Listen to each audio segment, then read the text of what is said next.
प्रिय भक्तजनों, आइए सुनते हैं दशा माता व्रत की कथा। एक साहूकार था। उसके परिवार में 5 पुत्र और उनकी बहुएं और एक पुत्री थी। पुत्री का विवाह हो चुका था, परंतु उसका गोना नहीं हुआ था। इस कारण वह भी अपने माता पिता के घर में ही रहती थी। एक दिन साहूकार की पत्नी दशा माता का डोरा ले रही थी। उसकी बहुओं ने भी डोरा लेने की इच्छा प्रकट की। बहुओं ने अपनी सास से पूछा, क्या ननद के लिए भी डोरा लेना है? सास ने कहा, हाँ। इस पर बहुओं ने कहा, उनकी तो विदाई होने वाली है। यदि व्रत से पहले ही वह विदा हो गई तब क्या होगा? सास ने उत्तर दिया, मैं व्रत का सारा सामान उसके साथ रख दूंगी। वह अपने ससुराल में पूजा कर लेगी। ऐसा ही हुआ। उसके ससुराल में उसे लेने उसका पति आया। माता ने अपनी बेटी का विधि पूर्वक विदा किया और उसकी पालकी में पूजा का सारा सामान रखवा दिया।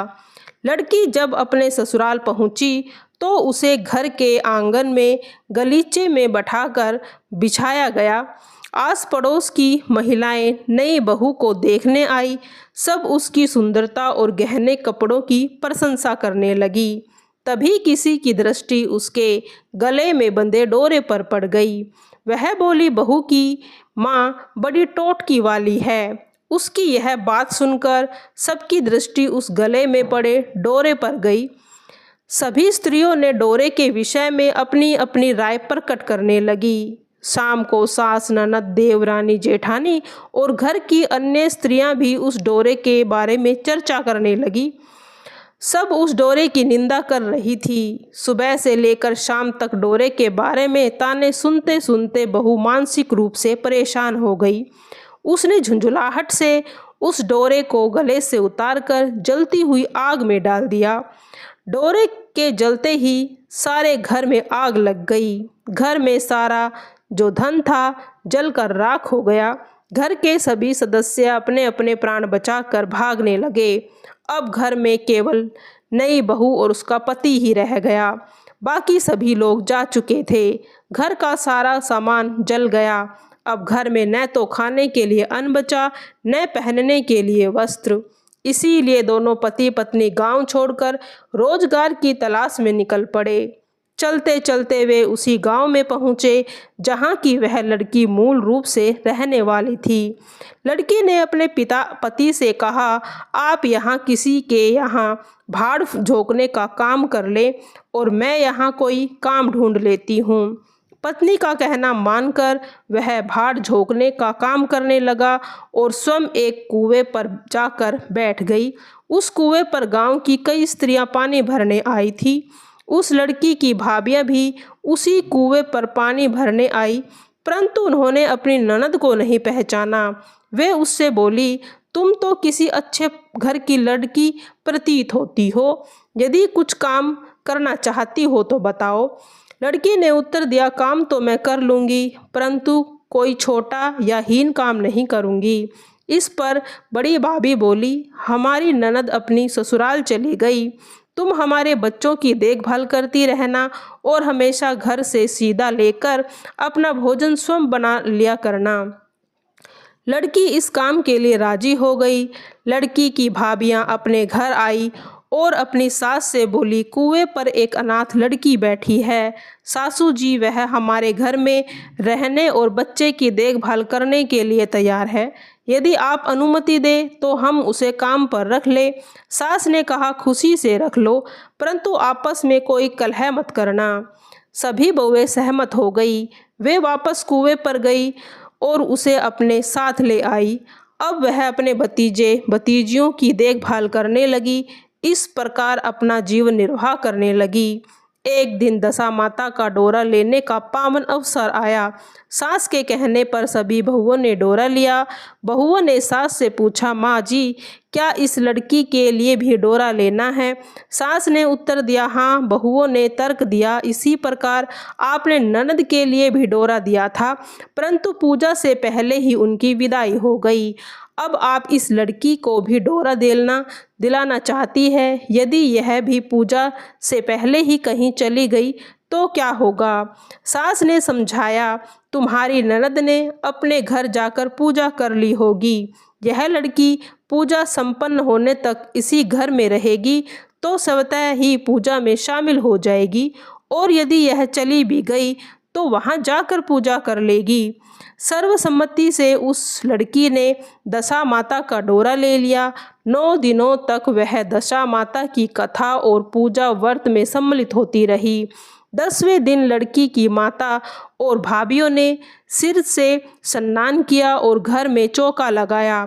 वे सभी पूजन की तैयारी करने लगी। लड़कियों ने बहुओं से कहा, यदि मुझे पहनने के लिए कोई पुराना वस्त्र मिल जाए तो मैं भी स्नान कर लूं। बहुओं ने अपनी सास से पूछकर अपनी ननद की ही एक पुरानी साड़ी उस लड़की को दे दी। अपनी वह पुरानी साड़ी लेकर स्नान करने चली गई। उसने सिर से स्नान किया, वह साड़ी पहनी और वापस घर आ गई। घर पर पूजा आरंभ हो चुकी थी। वह जैसे ही पूजा स्थल के पास आकर बैठी तो बहुएं आश्चर्य से बोली, यह तो बिल्कुल हमारी ननद जैसी लग रही है। इस पर सास से नाराज होकर कहा, तुम्हारे मन में तो आता है वह तुम बोल देती हो। क्या पूजा के समय भी तुम चुपचाप नहीं बैठ सकती? शांत रहो, मुझे कथा पूरी करने दो। तुम्हारी बातों से कथा में विघ्न पड़ता है। बहुएं चुप हो गई। इसके बाद घर की सभी स्त्रियां ने पारण किया और उस लड़की ने भी पारण किया। उसके बाद स्त्रियां एक दूसरे के बाल गूंथने लगी। एक बहू ने उस लड़की के बाल गूंथना शुरू किया। वह सहसा बोल उठी, जैसी गुथावट इस लड़की के बालों में है वैसी ही गुथावट हमारी ननद के बालों में भी होती थी। सास ने पुनः नाराज होकर कहा, तुम मेरी बेटी की तुलना इस लड़की से क्यों कर रही हो? सास ने बहू को डांट दिया, परंतु यह बात उसके मन में घर कर गई। यह रात होने पर वह लड़की से कहा, आज रात तुम मेरे पास ही सोना। रात को जब सभी बहुएं सो गई तब सास ने उस लड़की से पूछे, क्या तुम्हारे पीहर में कोई था? लड़की ने उत्तर दिए, जी हाँ, मेरे 5 भाभियां और भाई हैं, बिल्कुल आप जैसे ही मेरी माता पिता थे। सास ने आतुरता से फिर पूछा, तो फिर क्या हुआ? लड़की बोली, पीहर में मैंने दशा माता का डोरा लिया था। उसे पूजन से पूर्व ही मैं ससुराल के लिए विदा हो गई थी। ससुराल पहुंचने पर मेरे गले में बंधे उस डोरे को देखकर वहां की स्त्रियां मेरी हंसी मजाक उड़ाने लगी।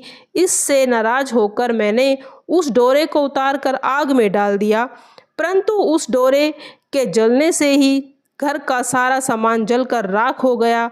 घर के सभी लोग जान बचाकर भाग गए। हम भी वहां से भागकर इस गांव में आ गए। यह सुनकर उसकी माँ ने पूछा, तुम्हारा पति कहाँ है?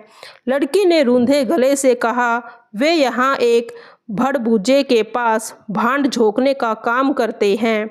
दशा माता के प्रकोप से ही आज हमारी यह हालत हुई है। अब वह माँ पूर्णतः समझ गई थी कि यह लड़की कोई और नहीं बल्कि उनकी ही अपनी बेटी है। तब उन्होंने तुरंत अपने 5 बेटों को बुलाकर कहा, यह तुम्हारी छोटी बहन है। सवेरा होते ही माता के आदेश के अनुसार 5 भाई भांड भूजे के यहाँ गए और अपने बहनोई को सम्मान के साथ घर ले आए। उन्होंने स्नान कराया, पहनने के लिए उत्तम वस्त्र दिए। वे नए वस्त्र धारण कर वह एक सुंदर साहूकार के समान प्रतीत होने लगा। वह कई दिनों तक अपनी ससुराल में ही रहा। इसके बाद वह विदा होकर अपने घर लौट गया। अपने घर पहुंचकर उसने देखा कि वहां सब ठीक हो गया। सभी लोग पहले की भांति सुखपूर्वक रह रहे थे। उसके कुछ समय बाद ससुराल आया और अपनी पत्नी को विदा कराकर अपने घर ले जाने लगा। मार्ग में जाते समय वह लड़की अपनी पिछली दशा पर विचार कर रही थी। रास्ते में एक नदी पड़ी। उस नदी में स्नान करने के पश्चात कुछ अप्सराएं दशा माता का डोरा ले रही थी।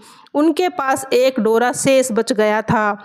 वे अप्सराएं आपस में बोली, यदि इस डोरी में कुछ ऊंचे कुल की स्त्री हो तो हम यह डोरा उसे दे देंगे।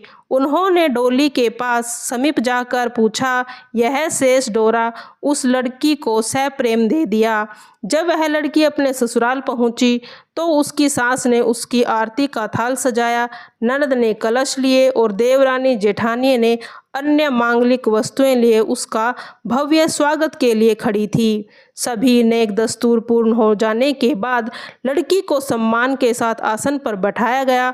आसन पर बैठने के पश्चात लड़की ने सभी से कहा, आप लोगों ने पिछली बार मेरे दशा माता के डोरे के लिए अपशब्द कहे थे और उनका उपहास उड़ाया था, उसी का यह दुष्परिणाम था कि घर के सभी सदस्य बिछड़ गए, घर का सारा धन धान्य नष्ट हो गया।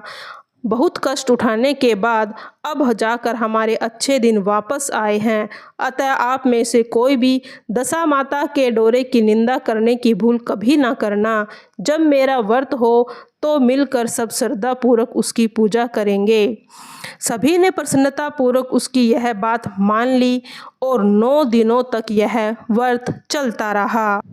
10वें दिन विधि विधान से डोरे की पूजा की गई। 7 सुहागन स्त्रियों को निमंत्रण दिया गया। विधिवत श्रृंगार करके उनका आंचल भरा गया। इस प्रकार दशा माता का पूजन हर्षोल्लास के साथ संपन्न हुआ। हे दशा माता, जिस प्रकार आपने उस लड़की के दिन को फेरे, वैसे ही अपनी कृपा दृष्टि सभी भक्त जनों पर बनाए रखना।